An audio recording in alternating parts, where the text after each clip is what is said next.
एक बार स्वामी विवेकानंद जी को नदी पार करना था और वे नदी के पास खड़े थे। तभी एक साधु ने आके पूछा, क्या आप स्वामी विवेकानंद जी हैं? स्वामी जी ने जवाब दिया, जी हाँ, मैं ही स्वामी विवेकानंद हूँ। और साधु ने पूछा, स्वामी जी आप यहाँ क्या कर रहे हैं? और स्वामी जी ने जवाब दिया, मुझे नदी पार करना है और मैं नाव का इंतजार कर रहा हूँ।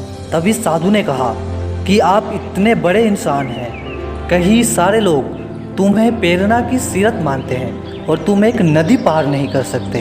देखो मैं तुम्हें नदी पार करके दिखाता हूँ। तभी उस साधु ने उस पानी पर चल करके नदी को पार किया और फिर से पानी में चल करके स्वामी जी के पास आया और बोले कि देखो मेरे पास इतना शक्ति है, मेरे पास इतना टैलेंट है और मेरे पास इतना ज्ञान है, इसके बावजूद मुझे कोई नहीं जानता। लेकिन तुम्हारे पास ना तो कोई ज्ञान है ना तो कोई शक्ति, फिर भी तुम्हें हर कोई जानता है।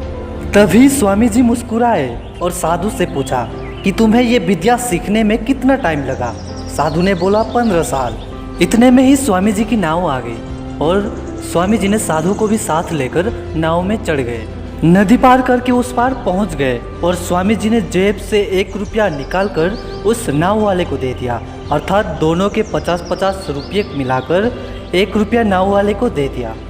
उसके बाद स्वामी जी ने साधु को क्या कहा ये जरूर आपको सुनना चाहिए। स्वामी जी ने साधु से कहा, जो काम तुम 50 पैसे में कर सकते थे उसमें तुमने जीवन भर के 15 साल बर्बाद कर दिए, और अगर यही 15 साल तुम समाज के भलाई के लिए लगाते तो तुम्हें आज पूरी दुनिया जानती, और मैंने यही किया इसलिए मुझे पूरी दुनिया जानती है। मॉरल ऑफ द स्टोरी हमें यही सीख मिलती है।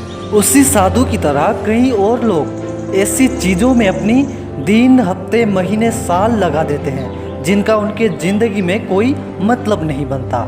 स्वामी जी का कहना है, टाइम को ऐसी जगह पर लगाओ जहाँ पर उसका एक्चुअल में कोई सेंस निकले, क्योंकि टाइम से बड़ा इस दुनिया में और कुछ नहीं। अगर समय बर्बाद तो जीवन बर्बाद। दोस्तों, स्वामी जी की ये कहानी जानकर आपको कैसा लगा आप कमेंट सेक्शन में ज़रूर बताइएगा। अगर आप इस चैनल पर नए हैं तो चैनल को सब्सक्राइब करना मत भूलिएगा।